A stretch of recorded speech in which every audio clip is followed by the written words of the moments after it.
Bonjour à toutes et à tous. Nous sommes réunis là pour cette tchatch consacrée à la fois à la programmation de films du patrimoine, cette traditionnelle programmation des rencontres au cinéma de Jindou, et aussi plus particulièrement aujourd'hui, puisque nous avons la joie et le plaisir d'avoir ici Marie-Alice Sartelle, co-réalisatrice du film Histoire d'A, que vous avez peut-être vu tout à l'heure à l'Arsenic à 13h30. Donc pour parler plus particulièrement de ce film, Histoire d'A, que peut-être certaines ou certains d'entre vous avaient déjà vu, mais qui est peut-être aussi une découverte pour d'autres. Donc on va brièvement, en fait, parce que finalement la programmation des films du patrimoine, elle va surtout se dérouler dans la deuxième partie là, du festival de cette semaine. Donc il y aura encore un film ce soir, Mystère Alexina, qui devait être programmé hier, mais pour des raisons techniques, il sera programmé ce soir. Et les autres films seront programmés vendredi soir, demain soir, ainsi que samedi. Donc on va juste revenir brièvement là-dessus dans un premier temps. Et puis ensuite, notre souhait, évidemment, c'est d'échanger avec Marie-Alice Sartelle sur Histoire d'A, sur ce film en particulier. Donc à propos de la programmation patrimoine, juste, et je laisserai évidemment Francesca Bozzano, qui est là-bas et qui est donc la directrice des collections de la Cinémathèque de Toulouse, et Béatrice Depastre, qui est ici et qui est la directrice des collections du Centre national du cinéma et de l'image animée. Donc vous en dire davantage, juste de manière extrêmement synthétique. Cette programmation a émergé d'un désir de montrer, dans un premier temps d'abord, des films réalisés par des femmes pour tester un petit peu l'hypothèse d'un regard féminin sur des femmes. Et puis, à la mesure de vos réflexions, il est apparu intéressant de montrer finalement 3 paires de films avec un regard féminin ou féminin et masculin, dans le cas en fait d'Histoire d'A, et un regard masculin en miroir en quelque sorte sur la construction devenir femme, sur les enjeux de l'avortement, mais aussi sur les enjeux d'identité, comme on pourra le voir dans le film de la deuxième partie, demain soir. Alors peut-être dans un premier temps justement Béatrice, Francesca, revenir sur justement ce qui est un peu présider à l'idée de cette programmation. Et voilà, attends, ce qu'on va faire, c'est qu'on va changer. Peut-être que moi, j'ai plus de fils. Voilà. Pas sûr. Oui. Pas sûr. Alors, on va s'arranger. En fait, voilà. Il est très long, mais il est très embrouillé. Voilà. Voilà, on va y arriver, tout à fait. Voilà, pour revenir sur ce qui a présidé à l'idée de cette programmation, brièvement, et pour justement aussi donner envie au public ici présent d'aller voir les films qui restent à voir de cette programmation. Je ne sais pas qui veut commencer. Bonjour, merci d'être aussi nombreux cet après-midi. Avec Francesca, effectivement, on a souhaité répondre un petit peu différemment à la commande de montrer des films de femmes, parce qu'il nous semblait, pour arriver à exprimer ce que c'était, essayer de voir ce que c'était qu'un film de femme, il fallait voir ce que c'était qu'un film d'homme, ou soi-disant un film d'homme.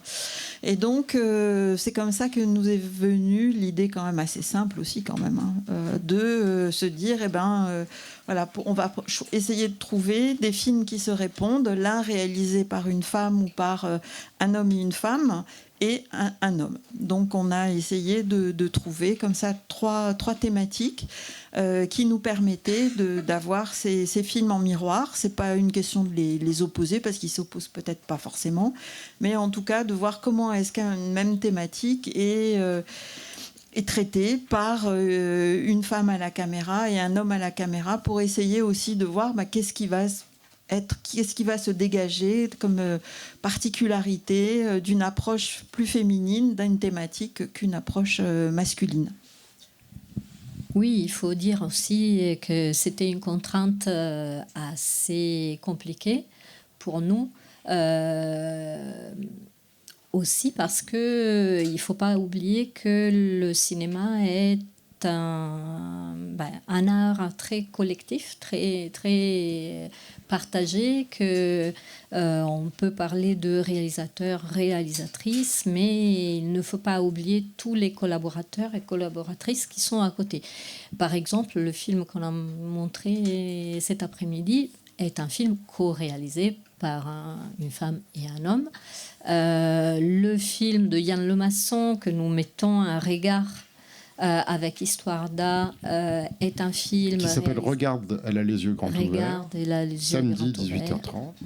Et c'est un film réalisé par un homme, mais un homme qui a toujours collaboré avec une femme dans la réalisation de ces documentaires.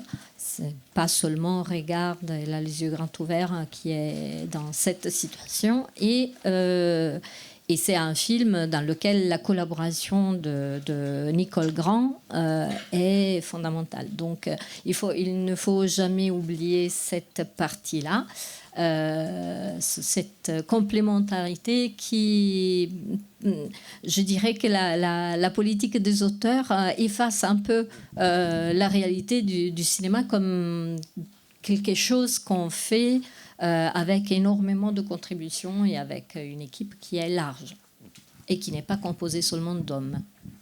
Puis il y avait une autre contrainte qui était de puiser dans les collections, évidemment, tant de la Cinémathèque de Toulouse que du CNC, sans avoir trop recours, alors on se l'autorise parfois, mais sans avoir trop recours à des choses extérieures, on va dire. Donc, et voilà. au 35 mm, parce qu'il y a ça aussi. Oui, voilà. Ici, il y a une projection en 35 mm en début de semaine, mais voilà.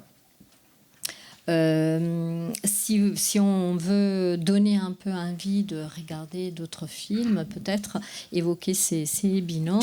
Donc, on a montré le film de La Dérive de Paola del Sol.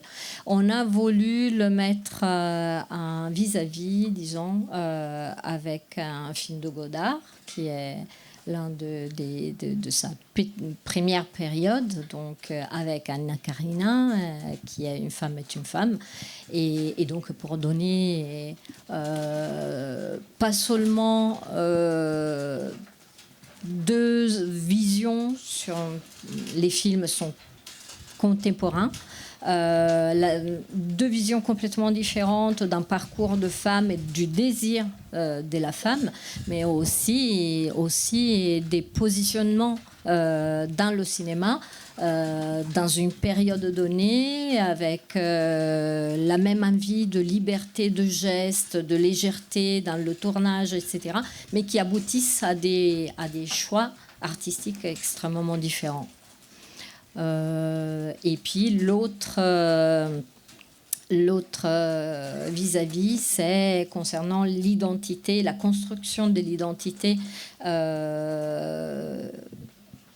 par rapport au sexe, être un homme, être une femme, se déterminer à changer, à modifier cette donnée, faire un travail sur son propre corps ou sur son propre esprit. Et là, on a mis vis-à-vis un très beau film de René Ferré, donc, qui passe ce soir, Mystère Alexina, qui a été restauré grâce à l'aide du CNC. René Ferré, c'est un réalisateur magnifique qu'on a montré l'année dernière, la communion solennelle, hein, oui, qui a beaucoup plu, donc voilà, et c'est un réalisateur pour lequel la Cinémathèque de Toulouse, je le dis avec grande fierté, conserve toutes les archives, donc voilà, pour nous c'est quelque chose d'important. Et l'autre, c'est la balade de Lady Jane, de Genesis et Lady Jane, qui est une œuvre absolument incroyable, qui passe en fin de soirée vendredi soir.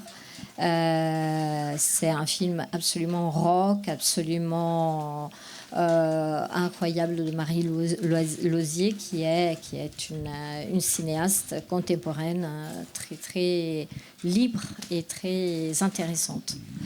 Et puis voilà. La troisième paire, c'est donc Histoire d'A et Regarde, elle a les yeux grands ouverts.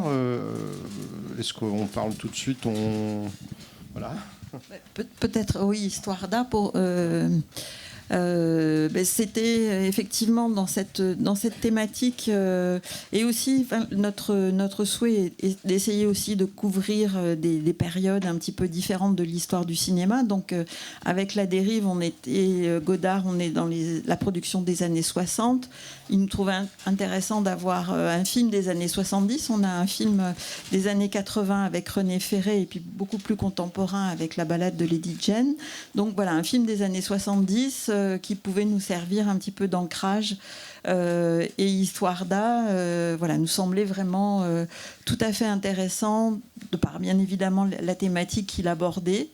Et en même temps, en termes formels de cinéma, comment est-ce qu'au cinéma, on peut aborder ces questions d'un point de vue militant, mais aussi d'un point de vue cinématographique, quelles ont été un petit peu les ficelles de cinéma que l'on a utilisées pour bien restituer toutes ces luttes, tous ces combats.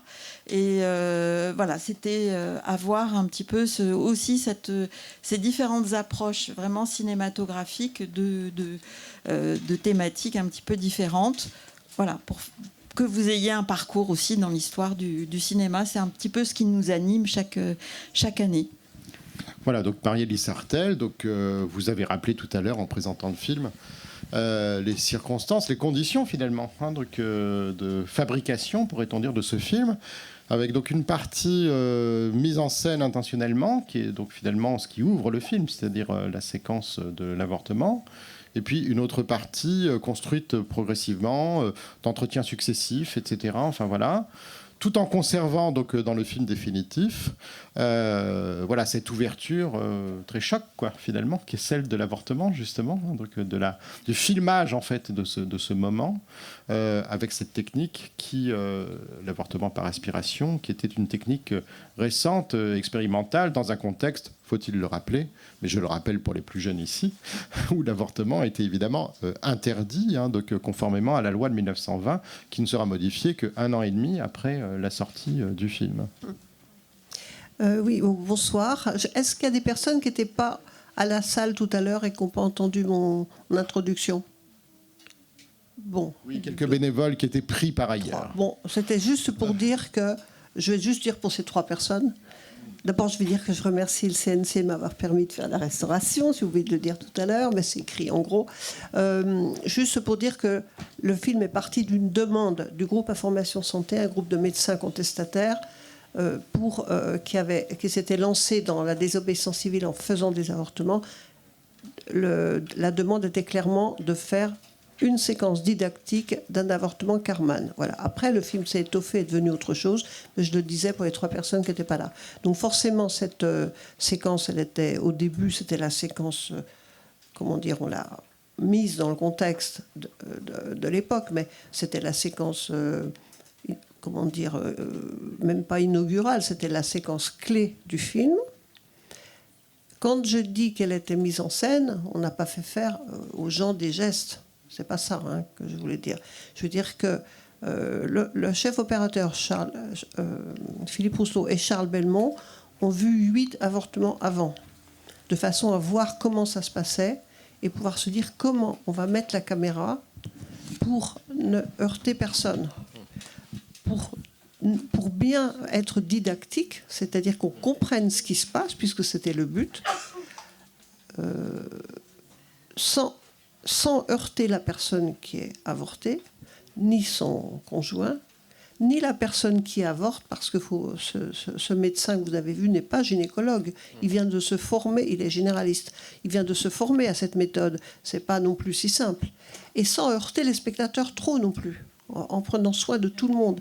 Donc c'est pour ça qu'ils se sont approchés. Enfin bon, si vous avez regardé, on y va très doucement, quoi. Mais il faut qu'on voit tout. Et le premier choix qui a été fait, c'était donc le noir et blanc, de façon à ce que les petits filaments sanguinolents, je ne sais pas comment dire, qui existent de toute façon, même dans les avortements qui se passent le mieux, c'est obligatoire, quoi, ne heurte personne, puisqu'on sait que ce qui se passe à l'écran, c'est 10 fois ce qui se passe dans la vie, quoi. Donc, le choix du noir et blanc, c'est pas parce que c'est un vieux film, du tout. À l'époque, il y avait même presque plus de films en noir et blanc, mais c'est pour ça. Donc ça a été, c'est pour répondre à l'idée de mise en scène. pour le reste, c'est à chaque séquence dont on avait idée, mais l'idée, elle venait beaucoup des personnages qu'on connaissait déjà, des personnages, pardon, je ne veux pas dire personnages, des personnes qu'on connaissait déjà ou celles qu'on rencontrait autour du tournage. Donc, ah bah oui, telle personne, telle personne, telle personne. Là, je pourrais les passer en revue pour les personnes que ça intéresserait, ou bien une au milieu des autres. Et ensuite, il y avait cette espèce de balade dans Paris qui nous permettait de voir une ambulance. Ah ben, on va la filmer, de voir des immeubles modernes ou éventrés, on va les filmer, comme une espèce de liberté qu'on se donnait, car si le film était bien demandé, non pas commandé, mais demandé par le groupe Information Santé, dont nous faisions partie. Nous étions, nous, non pas des militants qui filment, mais des cinéastes militants qui militent. Donc c'était notre... j'ai l'air prétentieuse à dire ça, excusez-moi. C'était notre goût de cinéaste qui nous faisait faire telle ou telle chose de façon totalement libre. Car la caractéristique de ce groupe Information Santé, puis ensuite du MLAC qui a été formé avec le planning familial, avec la CFDT, avec le PSU, avec une partie du MLF qui a accepté un mouvement mixte, avec des ANAR, avec des Mao, avec des trotskistes, et tout ce MLAC, Mouvement pour la liberté de l'avortement et la contraception, marchait sur le même principe de l'horizontalité et personne décidait pour les autres, quoi. T'as envie de faire un truc, tu le fais. Évidemment, si c'est une catastrophe, on fera un bilan, mais en gros, on n'a à rendre compte à personne, d'où la créativité de ce mouvement qui s'exprime dans notre film, parce que je crois être une créativité cinématographique, mais qui s'est exprimée dans tout le mouvement. Parce qu'il n'y avait pas un MLAC qui ressemblait à un autre, si j'ose dire. Pas un comité MLAC qui ressemblait à un autre. Les personnes du MLAC ici, qui sont là encore, le savent. Donc cette liberté fait que s'exprime notre sensibilité artistique. On n'avait pas d'argent, donc on pouvait toujours filmer ce qu'on voulait. Puisqu'on n'avait pas d'argent, ça coûtait rien. Au fond. Enfin, le prix de la pellicule, quand même. Il y avait le prix de la pellicule. On avait... fait un accord avec le laboratoire qui nous avait demandé d'être responsables sur nos biens propres. Mais nos biens propres, s'ils avaient su ce que c'était, je ne sais pas s'ils auraient filmé. Enfin, on n'avait pas d'appartement et juste une vieille de chevaux. Enfin bon. Mais en tout cas, c'était quand même limité. Mais après, tout le reste, bon, les 4 qu'on était au tournage, évidemment gratuit, il fallait quand même louer la caméra, parce que maintenant, c'est pas comme c'était, et trouver la pellicule. Et aller au labo, etc. Mais ce qui est important, c'était la liberté, c'est-à-dire la possibilité d'improviser et de ne rendre compte à personne. Et ensuite d'agencer selon une logique que j'ai appelée affective et non pas intellectuelle, une narration qui est plutôt émotionnelle qu'intellectuelle. C'est-à-dire, vous ne voyez pas des chapitres, quoi. Vous voyez plutôt des assonances, quelque chose qui emmène quelque part, qui emmène quelque part, qui emmène quelque part. Voilà. Mais du point de vue émotionnel. D'où des paroles qui sont parfois un petit peu divergentes, pourrait-on dire, enfin voilà, et qui sont en tout cas pas du tout de la même nature, entre les paroles portées par les militantes du planning familial, celles des médecins, et puis celles des témoins, femmes plutôt, donc, que vous interviewez, et qui, alors la jeune fille qui est dans le foyer, etc. Enfin voilà, qui sont des paroles qui sont pas du tout, non seulement du même statut, mais qui ne disent pas la même chose aussi. Enfin, pas nécessairement la même chose. C'est la vie. Il n'y a que dans les mouvements politiques staliniens ou je sais pas quoi, ou plus proches de nous que je ne nommerai pas, qu'il n'y a pas des contradictions tout le temps, il n'y a pas des points de vue qui divergent, il n'y a pas la vie.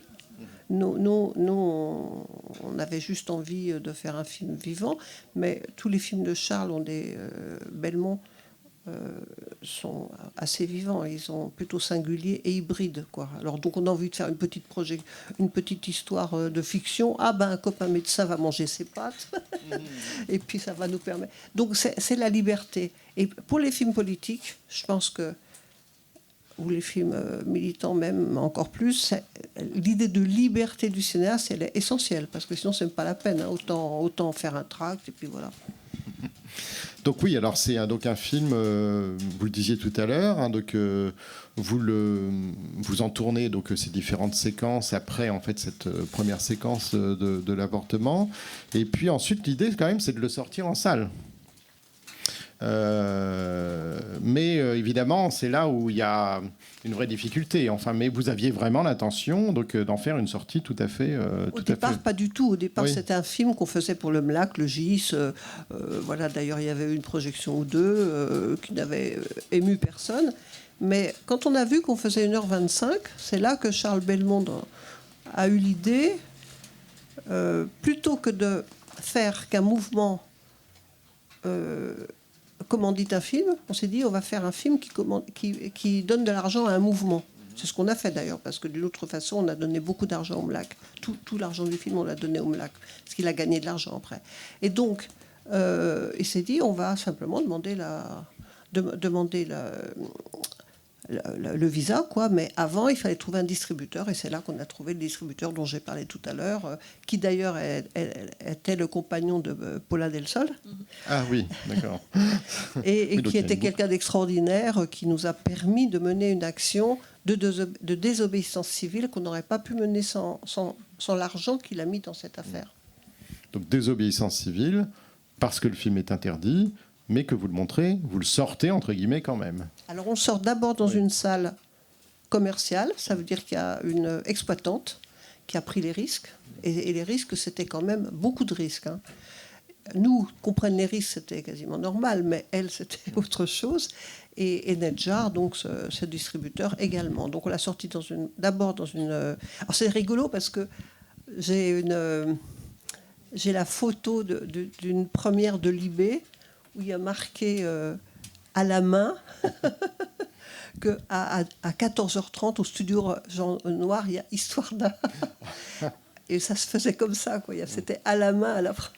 Et donc, il y a eu une première projection avec les flics qui sont arrivés au bout de 3/4 d'heure. On leur a donné une autre copie. Et finalement, on a fait presque toujours ça. On a donné d'autres copies aux flics, quoi. Parce que nous, on avait très peu de copies. On ne pouvait pas se départir de ces copies-là. Voilà.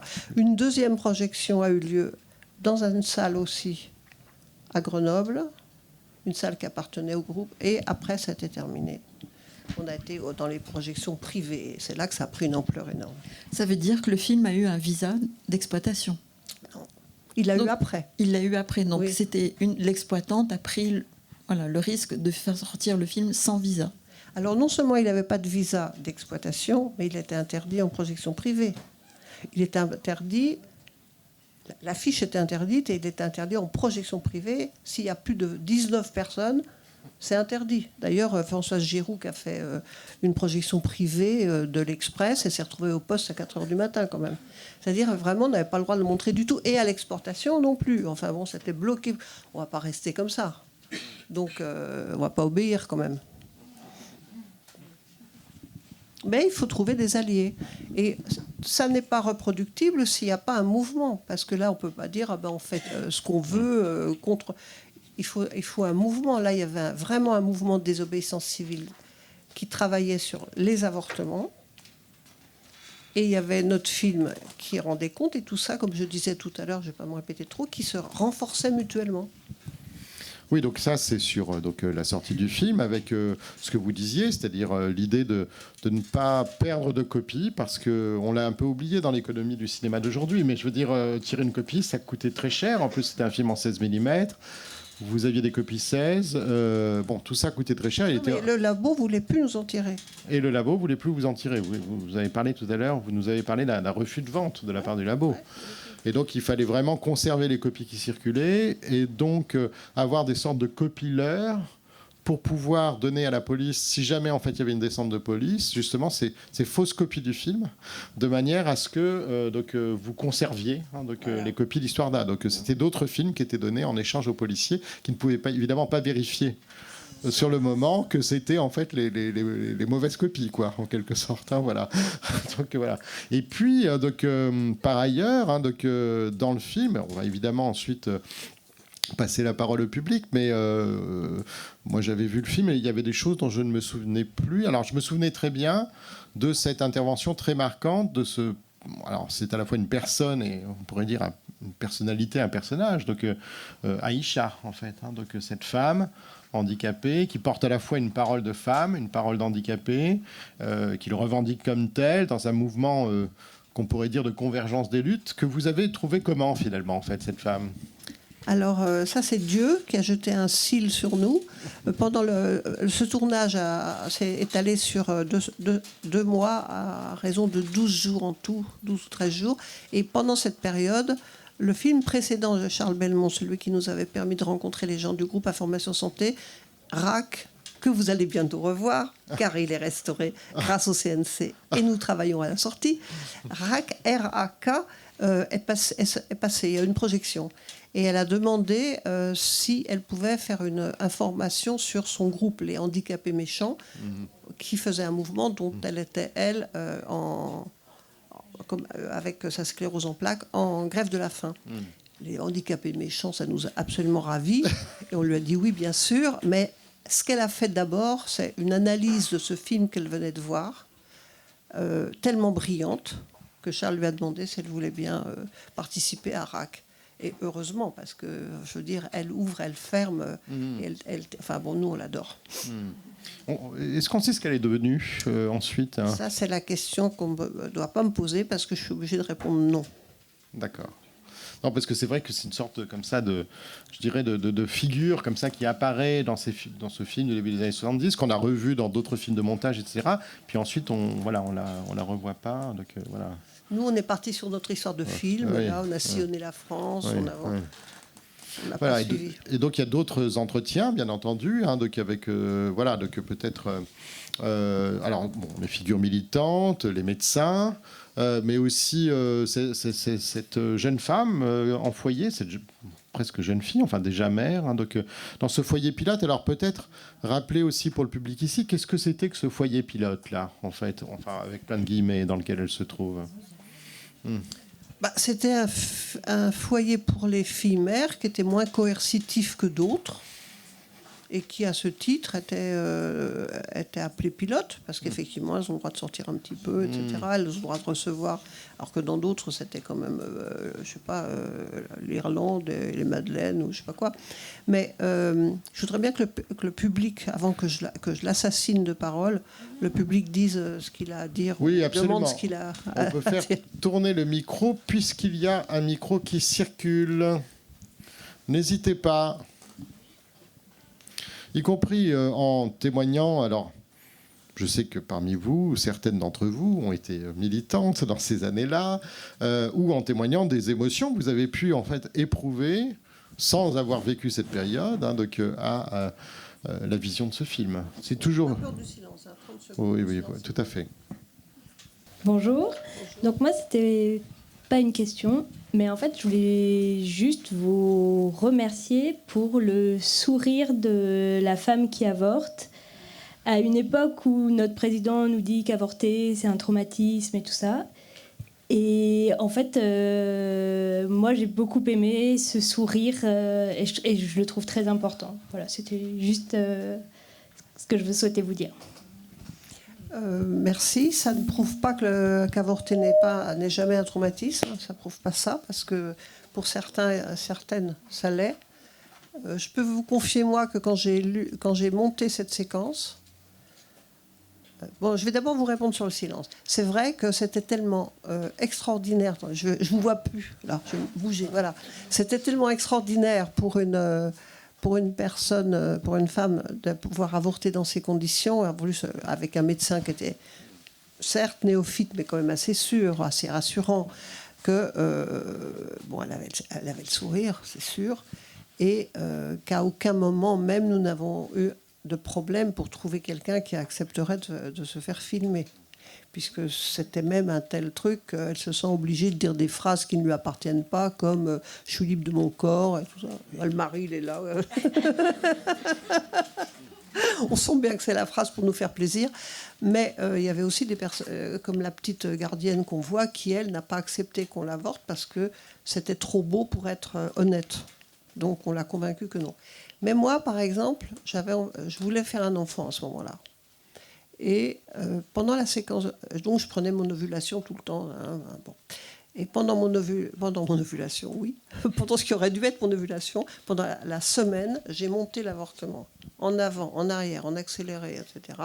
Et j'ai plus d'ovulation. C'était terminé. Pendant 6 mois. Il a fallu des médicaments pour que ça revienne. Je veux dire, c'est pas si olé olé, c'est pas si faux que ça peut être un traumatisme. C'est pas obligatoire que ça le soit, mais c'est pas non plus sûr, quand on croit que ça l'est pas, que ça n'ait pas laissé des traces. Ce qu'on peut constater parfois. Donc pour moi je suis assez réservée sur l'idée que on va se faire avorter comme on se fait arracher une dent, comme le dit l'une des personnes. D'ailleurs, arracher une dent, c'est pas neutre non plus, parce que c'est encore autre chose. Mais si on s'en sert pour empêcher les avortements, c'est nul. Mais si on s'en sert pour ensuite pouvoir éventuellement travailler sur ce qu'on a vécu, c'est autre chose. Béatrice, tu avais une question ? Non, c'était sur tout le matériau en fait du film, parce qu'effectivement c'est un film qui fait 1h25. Vous avez tourné beaucoup. On a parlé du fait que le négatif avait été retrouvé chez Éclair, et le reste, ce qui n'a pas été monté, parce que c'est des documents justement incroyables sur la période, sur ces groupes, ce qui se passait dans ces groupes. Donc est-ce que ça serait resté dans un laboratoire? Est-ce que ça a disparu? Je sais pas du tout. On a perdu ce film pendant des décennies. On l'a retrouvé. On a tourné 8 heures à peu près, ce qui n'était pas énorme. Je n'ai jamais fait de recherche, mais ça me donne l'idée. Je vais téléphoner au laboratoire. Je vais leur demander est-ce que vous avez les chutes et les doubles. En fait, on n'a pas du tout l'idée d'archiver, d'ailleurs. C'est pour ça qu'on n'a aucune archive de rien, c'est dramatique. Parce qu'une fois que le film était fait, le reste, on s'en occupe plus, quoi. Mais c'est un peu idiot. On a pris quelque part? Non, ça marche. Moi, j'ai bien connu cette période-là. J'avais envie de répondre un petit peu à la jeune fille, parce que cette dame avait déjà 3 enfants. Et ce sourire n'était pas sans doute le fait qu'elle était contente d'avorter, mais qu'il y avait comme un soulagement à sa vie qui allait être sans doute très très compliquée. Il l'explique bien. Et voilà, je ne sais pas si on est content d'avorter. On est content d'être soulagé de quelque chose qu'on n'a pas tout à fait choisi. Il ne faut pas oublier qu'à l'époque, on n'avait pas la pilule. Enfin, je pense qu'il y avait énormément de femmes, même mariées, qui ne pouvaient pas obtenir de contraception. Et moi, j'ai vécu... Enfin, son sourire, je l'ai plutôt vécu comme quelque chose... Enfin, ce que j'ai vu, ce que j'ai ressenti, c'était ça, cette espèce de libération qu'elle allait pouvoir avoir dans sa vie. C'est comme ça que je l'ai vu. Après, ce qu'elle a ressenti, c'est sûr, on n'en sait rien. Hein, on n'en sait rien du tout. Voilà. Je rebondis très, très rapidement, mais il faut juste penser qu'à l'époque, on mourait d'avortement. Donc, le soulagement est aussi par rapport à une prise de risque face à un choix qui s'impose à nous, qui n'est pas forcément un choix heureux. Hein. On peut avoir psychologiquement des regrets ou des séquelles mais en tout cas, quand le choix s'impose à nous, c'est bien de ne pas mourir. C'est ce que j'allais répondre, Francesca. Merci d'avoir ressorti ce film. Tous ces films de l'époque, d'ailleurs, sont merveilleux, extraordinaires. Parce qu'il faut se rappeler qu'à ce moment-là, tout était tabou sur la femme. On ne savait même pas comment elle était constituée. Sauf si on était un peu curieuse et qu'on voulait un peu sortir du rang. On trouvait des publications qui expliquaient scientifiquement comment... Mais quand on pense que le clitoris, il a été étudié dans les années 80, fin des années 90, c'est incroyable. Par contre, la question que je pose, c'est comment ça se fait que cette méthode si simple n'a pas été utilisée quand l'avortement a été autorisé? Ça s'est fait automatiquement en hôpital, sous anesthésie, etc. Parce que moi, j'ai effectivement fait des avortements en hôpital. Mais en fait, Simone Veil, elle était ministre de la Santé. Hein. Donc elle a travaillé dans son sens, qui n'était pas celui qu'on aurait souhaité, de réserver l'avortement au domaine hospitalier. Et cette méthode a été utilisée, mais souvent avec anesthésie générale. Parce que c'est beaucoup plus simple de faire une anesthésie générale, schlac, que de faire attention à qui est là. Oui, c'est tout le débat qu'il y a là, à un moment, au sein du planning familial, sur anesthésie, pas anesthésie, en fait. Il y a tout un débat, là, comme ça, voilà. Ah, au planning familial, C'est ce qu'on appelait, ce terme pas très élégant, les intermédiaires, Ah oui. qui assistent... Beaucoup. La méthode Karman a été beaucoup utilisée à l'hôpital, mais pas avec ce qu'on appelait... ce que Karman appelait, ou ce qu'on appelait l'anesthésie verbale, mais avec l'anesthésie chimique. D'accord. Alors, il y avait une question, je crois, ici au dernier rang, oui.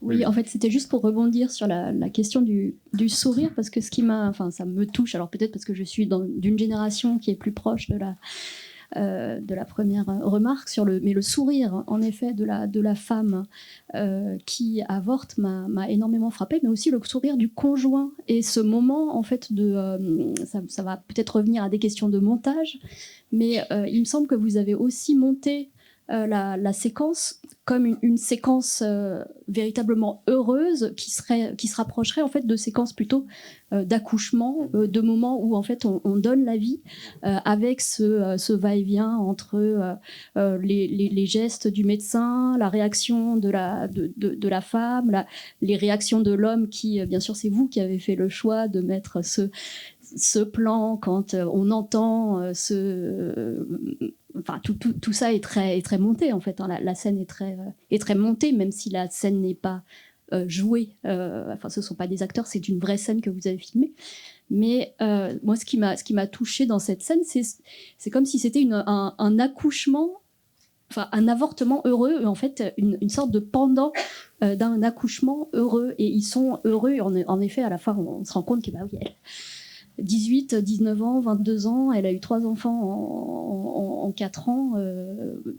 La maternité, elle connaît, et elle connaît assez pour ne pas vouloir que ça se reproduise, en tout cas à ce moment-là. Et donc c'est ce réinvestissement du choix, en fait, qui m'a semblé...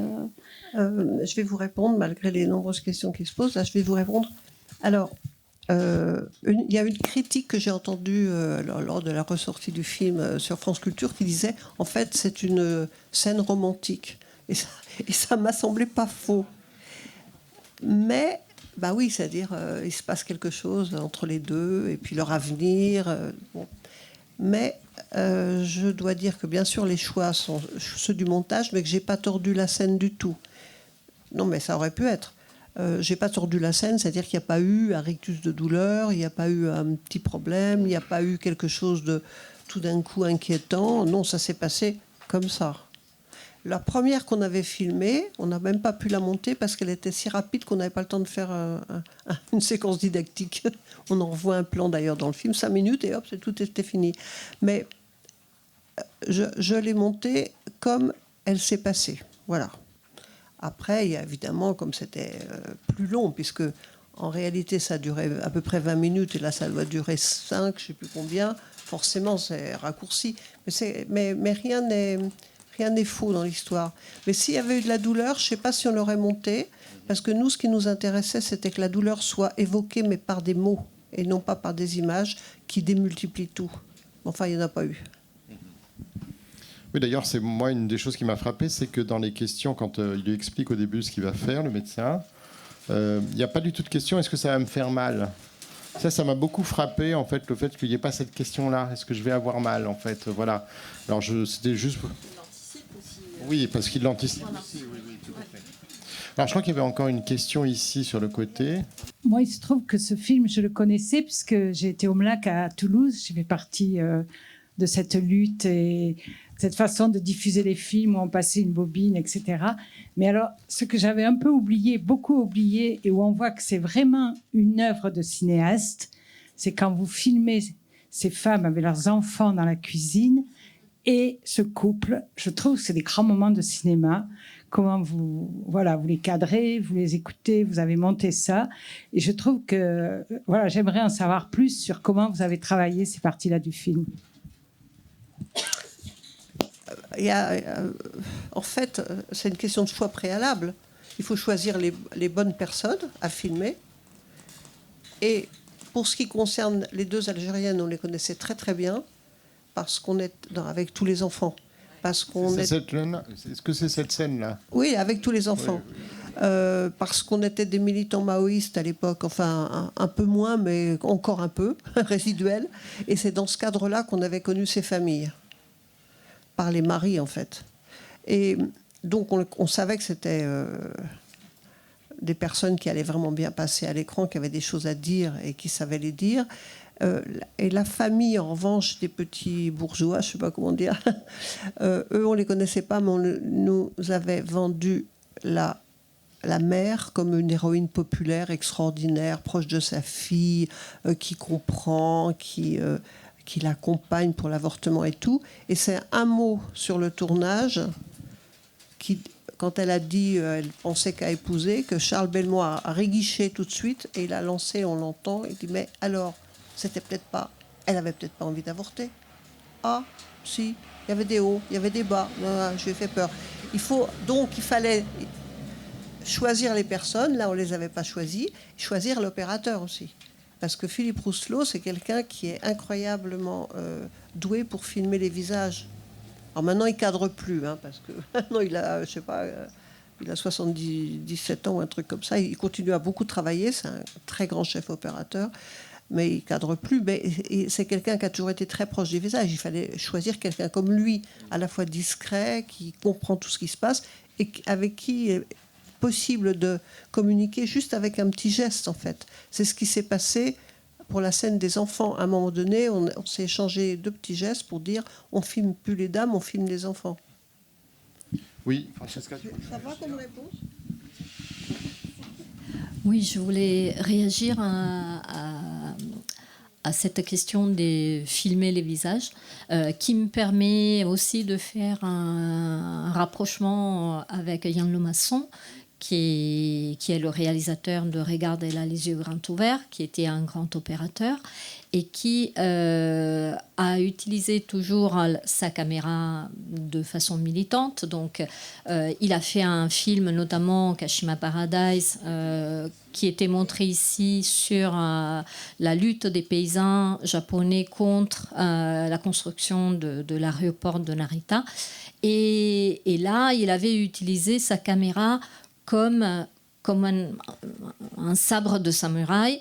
Et pour filmer, par contre, les femmes du Mlac un peu plus tardivement, à partir de 75-76, il filme les femmes du Mlac et il utilise sa caméra comme une main de femme qui passe sur les visages pour apaiser, pour rassurer, etc.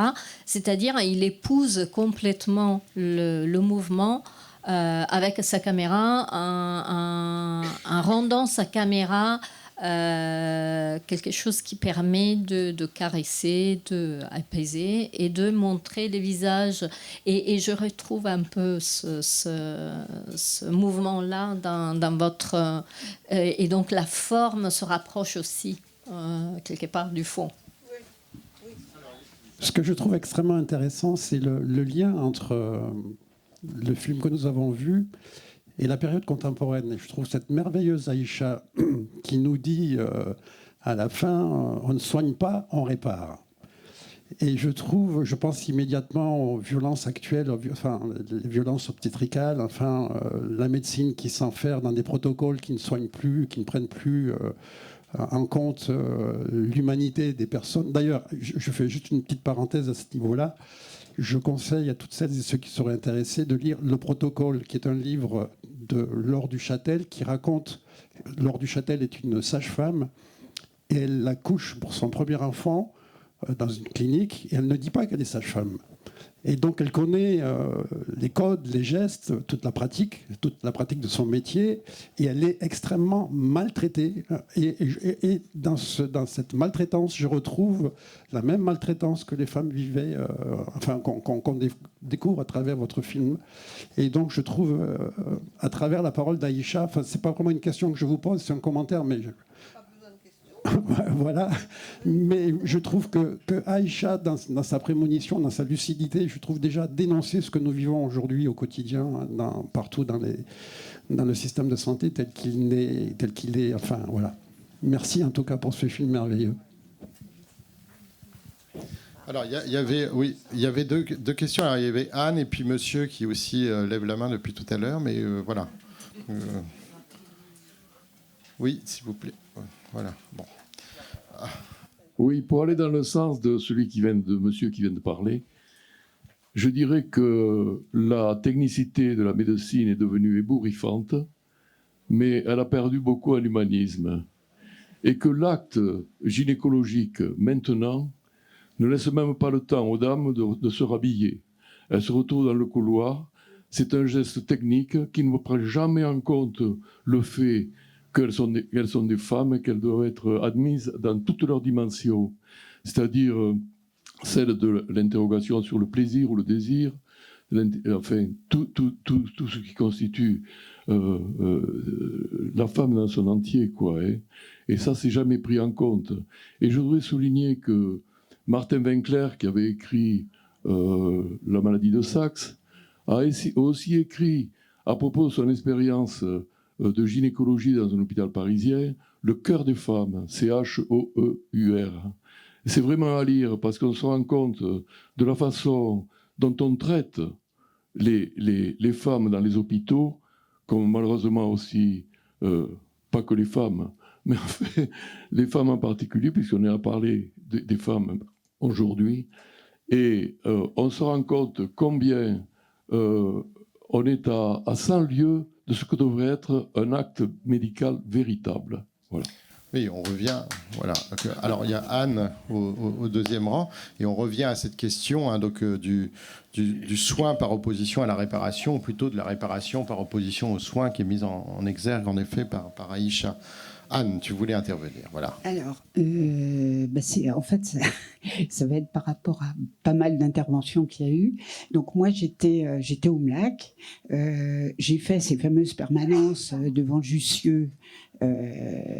Voilà, j'étais dans le MLAC du 20e arrondissement.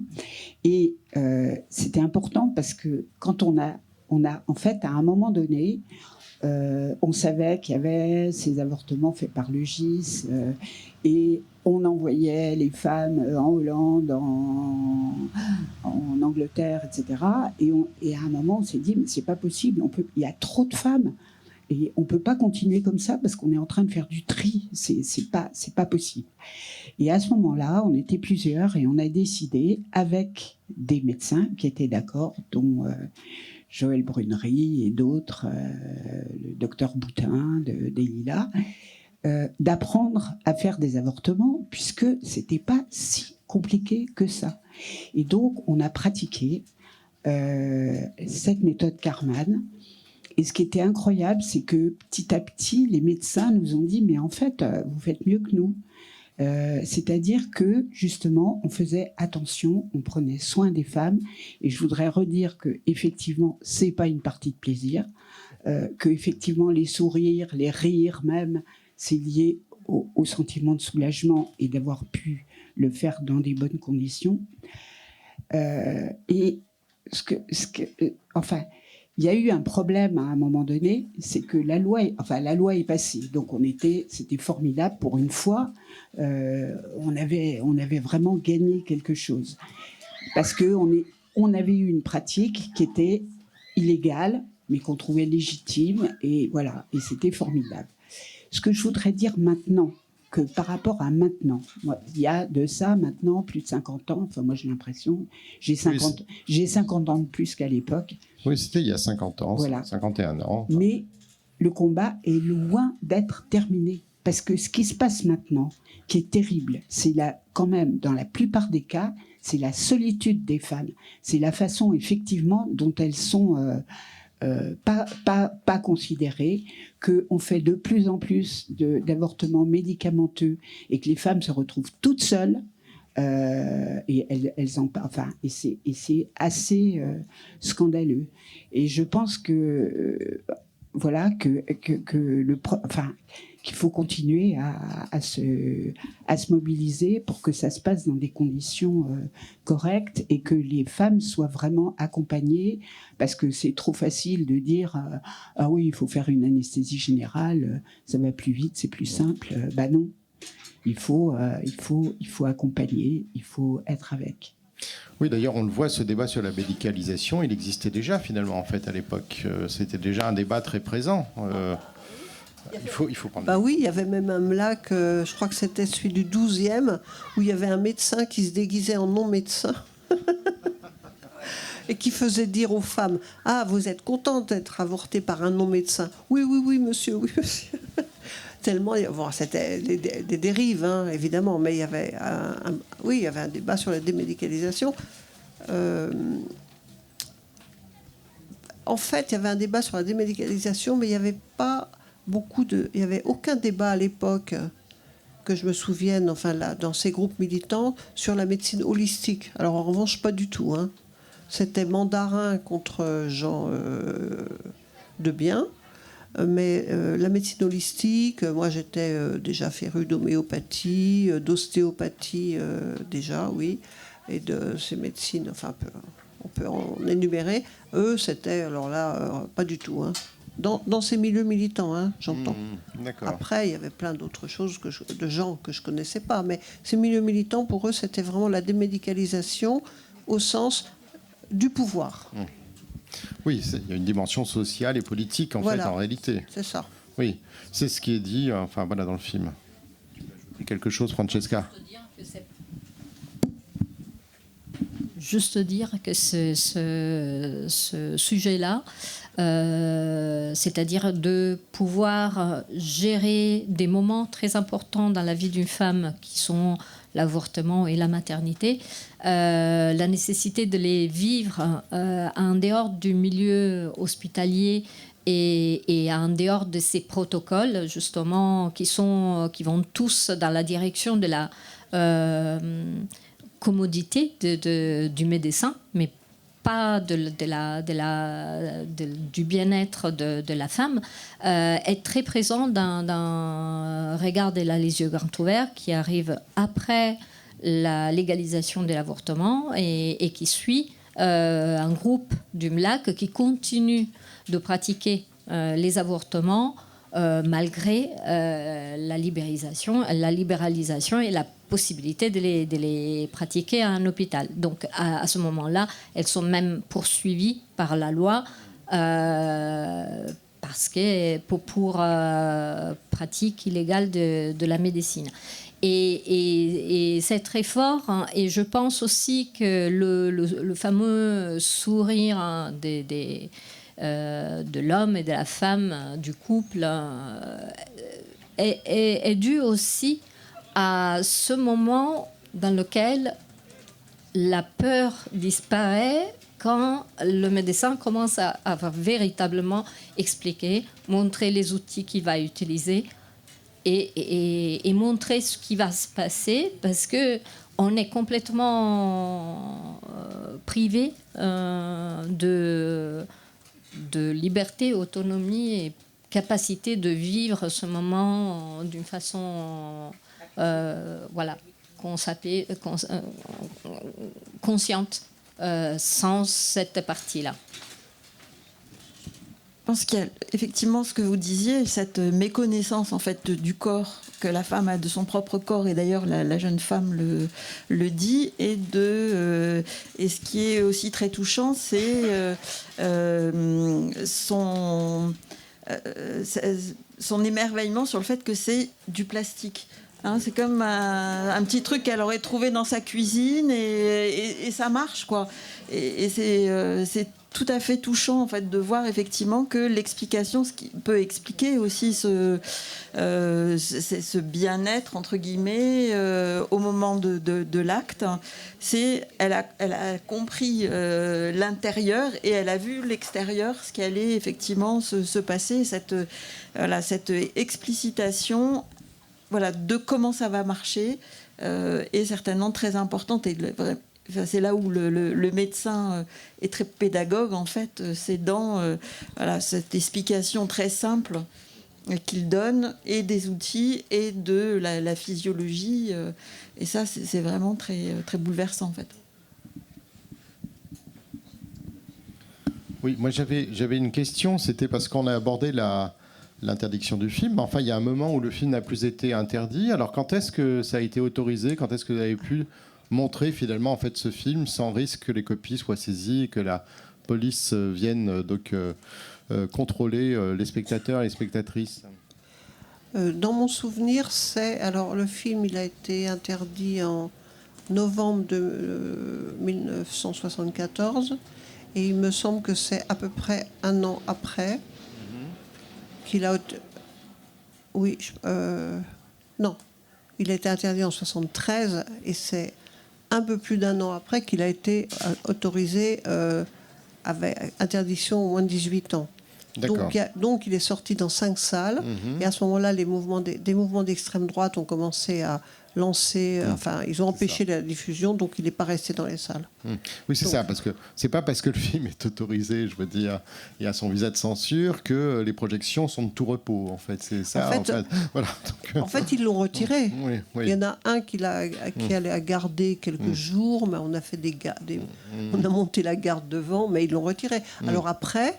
il y a eu beaucoup de projections, mais plutôt militantes. Mais il n'y a plus de problème du tout, évidemment, avec la police à ce moment-là. Il y avait plus. Et on a eu encore des problèmes avec un groupe d'extrême droite qui nous a attaqués à Suresnes. Ils ont attaqué dur. Voilà. Mais sinon, après, les projections, elles étaient tranquilles. Oui. Mais vous, tout à l'heure, quand on en a discuté, vous disiez qu'il y avait un service d'ordre qui était assuré par des organisations gauchistes, dirait-on aujourd'hui. Quand c'était interdit. Mais alors, pas contre les agissements de groupuscules d'extrême droite. Non, parce que c'était tellement rare qu'on n'a pas mis, on n'a pas mis en route des processus contre quelque chose qui risquait d'arriver une fois tous les 2 ans, quoi. Oui, non, mais c'est intéressant parce que, en fait, pourquoi je vous posais la question, parce que je trouve que, c'est des choses qu'on dit peu sur.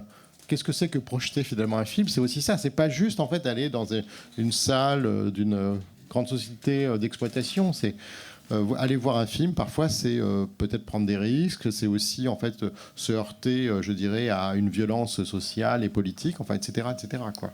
Là, ici, on est très sécure. Voilà. Donc, alors, est-ce qu'il y a encore, je pense qu'il y a encore des questions. Oui. Bonjour. Moi, je voulais juste dire que quand j'avais vu le film, ça m'avait beaucoup touchée parce que, du coup, moi, j'ai 19 ans, j'ai pas cette notion de l'avortement interdit, etc. en France. Et j'ai un peu réalisé à quel point la solidarité, elle peut être forte parmi plein de plans où il y avait plein de visages de femmes qui s'écoutaient et tout. Et ça m'a vraiment touchée. Enfin, vraiment, j'avais presque envie d'avorter pour comprendre ce que c'était d'être une femme. Et du coup, j'ai vraiment beaucoup, beaucoup aimé. Et en fait, je l'ai regardé dans le cadre d'un exposé que je devais faire sur cinéma et avortement à l'université. Et je me demandais du coup si vous aviez d'autres liens avec les autres réalisatrices, comme celle qui a fait Yakapa Baiser ou d'autres films. Alors Yakapa Baiser, c'était Carole Roussopoulos. On avait des liens, mais pas par rapport tellement aux questions de femmes. C'est parce que c'était des liens de cinéma militant en général. Oui, avec elle, on avait des liens. J'ai même fait partie du même groupe de femmes qu'elle. Qu'est-ce qu'il y a d'autre comme réalisatrice que vous vouliez citer? Qui d'autre? On peut parler de Delphine Seyrig. Delphine Seyrig, nous on la connaissait plutôt par le biais du cinéma que par le biais militant. De toute façon, elle avait refusé de faire le commentaire d'Histoire d'A parce que c'était enfin pas le commentaire, mais le commentaire amusant, on va dire, sur les publicités, parce qu'on était un mouvement mixte et qu'elle n'aimait pas les mouvements mixtes. Quoiqu'elle soit restée quand même 35 ans ou 40 avec Sami Frey, mixte chez elle, mais pas en militance. Et finalement, non, moi je connaissais pas trop les réalisatrices. Bah, à part ces groupes, Daniel Gégé, pour qui j'ai monté un film d'ailleurs, et quelques autres, on se connaissait un peu, mais pas tant que ça, quoi. On était 5-6 à se connaître, je crois. Daniel Yegui, Carole. Oui, bonjour et merci pour ce film. C'était vraiment très très instructif à plein de niveaux pour moi, et notamment au niveau aussi de la lutte et de cette histoire de cette lutte. Et du coup, j'ai été curieux aussi d'avoir le point de vue un peu de la suite de la lutte et de ce qui a permis, du coup, si j'ai bien compris, d'avoir une loi 1 an et demi plus tard. Mais j'ai cru comprendre que du coup, le mouvement et le MLAC continuaient à exister après. Donc voilà, j'aurais été curieux d'avoir un peu plus d'infos sur ce qui s'est en suivi à l'histoire du film. Et qu'est-ce qui a permis aussi de ces avancées-là, d'avoir finalement une loi, etc. etc. Voilà. Alors, il y a deux façons de vous répondre. Il y a une façon qui est que vous pouvez interroger les personnes qui ont fait partie des MLAC qu'on disait dissidents, comme celui dont on parle, c'est-à-dire ceux qui ont continué malgré la loi et qui ont fait des avortements. Et bon, ça, c'est une façon de faire. Moi, je peux vous répondre aussi que j'ai fait un film en 2022 qui s'appelle Histoire sans fin, qui est en bonus dans le DVD d'Histoire là, où je raconte toutes les circonstances, plus la fin, plus on va plus loin, plus on parle, par exemple, du don de sperme pour les trans, dont on parle aussi de la GPA, on parle de ceci, de cela. Ça s'élargit beaucoup, et vous pouvez le trouver à la librairie. Et même dans mon sac. Donc ça, c'est comme, effectivement, dans le film, on ne voit pas du tout ce qui s'est prolongé. Ce second film, qui dure quand même 1h30 aussi, 1h25 aussi, est là pour amplifier ce qui s'est passé à l'époque. Oui, j'ai une question sur justement le devenir du film après le film, et sur la question des publics. Est-ce que vous avez vu une évolution dans la réception du film depuis l'époque de sa fabrication? Moi, ce qui m'a frappé en fait aujourd'hui, et je m'y attendais pas du tout, je l'avais pas vu avant, c'est à quel point j'ai rigolé. On a beaucoup parlé de sourire, mais il y a aussi énormément de rire. Il y a eu énormément de rire, en tout cas dans la salle. Et est-ce que c'est quelque chose qui a été présent, je veux dire, dès les premières projections, ou est-ce que les projections étaient tendues? Ouais, les premières projections, je me souviens, les premières projections privées, donc après les interdictions après les 2 essais de projection en salle, c'était un week-end complet à Jussieu, où il y a eu 4 ou 5 projections à la suite, et il y avait des cas où, en plus, c'était toute une organisation, parce qu'il fallait les talkie-walkie pour voir la police, etc., etc. Il y avait la chaleur et tout. Ça rigolait beaucoup quand même. Hein. Ça rigolait beaucoup parce que c'était de la transgression. Ça rigolait pas sur l'avortement, mais ça rigolait parce que c'était la transgression. Moi, j'ai pas vu tellement d'évolution. Il y a eu beaucoup de projections dans différents cadres. Ce que j'ai vu, malheureusement, c'est dans les années 90, beaucoup moins de projections, c'est-à-dire beaucoup moins de mouvements féministes, qui a repris après. Et je trouve, alors là, personnellement, pour moi, c'est plaisant, que dans les dernières, on va dire les dernières 5-6 années qui précèdent, les gens ont plus envie de parler de cinéma. M'interroge sur la musique, par exemple, ou parle de comment c'est monté, ou comment... voilà. Et ça, c'est une évolution. Comme si le sujet était moins prégnant, quoi. Oui, c'est ça, parce qu'il y a toujours la question du contenu, de la forme, etc. Alors d'ailleurs, par rapport en fait quand même à l'humour du film, hein, donc il y a des choses dans la bande son, le rugissement du lion lorsqu'il s'agit justement d'un homme, la photographie dénudée d'un homme, donc à moitié représentait une sorte de désir comme ça hétérosexuel, féminin. Et puis il y a aussi évidemment ces dessins, ces caricatures qui, je pense, viennent de l'assiette au beurre, enfin voilà, des journaux anarchistes du début du XXe siècle. Alors ça, moi, j'ai bien aimé parce que je trouve que ça crée une sorte de passerelle aussi entre un militantisme comme ça des années 70 et puis un militantisme plus ancien, hein, donc du début du siècle, hein, voilà. Et cette passerelle, elle existe aussi par l'image, enfin, et avec l'insertion d'images fixes comme ça dans le film, quoi. Enfin, moi, ça m'a... On ne savait pas. Hein. Vous le saviez pas, bon, d'accord. Alors, je vous propose qu'on prenne encore une question. Ou un avis. Ou un avis, ou un... Oui, quand je dis une question, il ne faut pas le prendre... Oui, vous aviez, je crois, oui. faut pas le prendre comme tel. Enfin, voilà, c'est une réaction.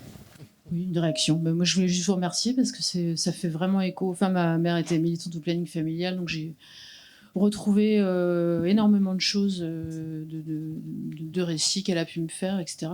Et ce qui m'a pas mal épaté dans le film, à quoi je m'attendais pas, c'est de voir quand même plusieurs rôles d'hommes très positifs dans ce mouvement, notamment les deux jeunes médecins. Enfin, je sais pas s'ils sont médecins, étudiants en médecine, c'est pas vraiment dit dans l'histoire. Et même le fait que le scène d'avortement... Je savais qu'il y avait une scène d'avortement au début, je n'avais pas compris qu'il y aurait un couple, enfin que l'homme était présent aussi. Enfin, effectivement, il y avait un peu ce côté romantique. Mais voilà, je me posais la question de l'implication de ces jeunes hommes militants là, qui ont... médecins qui ont aussi pris des risques certainement, et voilà, j'aurais bien aimé que vous nous disiez 2 mots sur eux. Alors ces jeunes médecins-là, c'est ceux qui venaient du Secours Rouge, ceux qui sont dans le film. Hein. En mai 68, il y a eu toutes sortes de mouvements, dont un mouvement chez les médecins qui s'appelait Secours Rouge. Ils ont fait des choses, des fois des choses graves. Ils sont allés en Jordanie pour le Septembre Noir. Et puis ils ont beaucoup travaillé dans les mines, ils ont travaillé... Enfin, tout ça, je raconte dans mon film qui est dans mon sac, là. Ils ont travaillé sur la chimie, ils ont travaillé sur l'amiante, ils ont fait plein de choses comme ça. Et c'était plutôt des garçons, avec quelques femmes, mais plutôt des garçons. Et ce sont eux qui ont créé finalement le groupe Information Santé, donc toujours plutôt des garçons. Et ce sont eux qui ont eu l'idée du manifeste des médecins après avoir assisté chez Delphine Seyrig à un avortement Carman. Donc ils sont là puisque c'est eux. Mais après, ça s'est quand même beaucoup diversifié. Puis vous voyez quand même des femmes là qui ont eu besoin de se réunir seules pour pouvoir parler de leur pratique d'intermédiaire. C'était un mouvement mixte, mais il y avait des moments où on pouvait se réunir. Mais ce que je voudrais revenir juste sur le planning familial. Il ne faut pas oublier que le planning familial, c'est les premiers qui ont fait de la désobéissance civile. Parce qu'ils ont fait, ils nous ont donné accès à la contraception. Moi, je m'en souviens, les années 64. 4, 5, oui, au planning familial. Et alors qu'on n'avait pas le droit à la contraception, c'était même pas voté. Je ne parle pas des décrets, c'était même pas voté. Eux, ils procuraient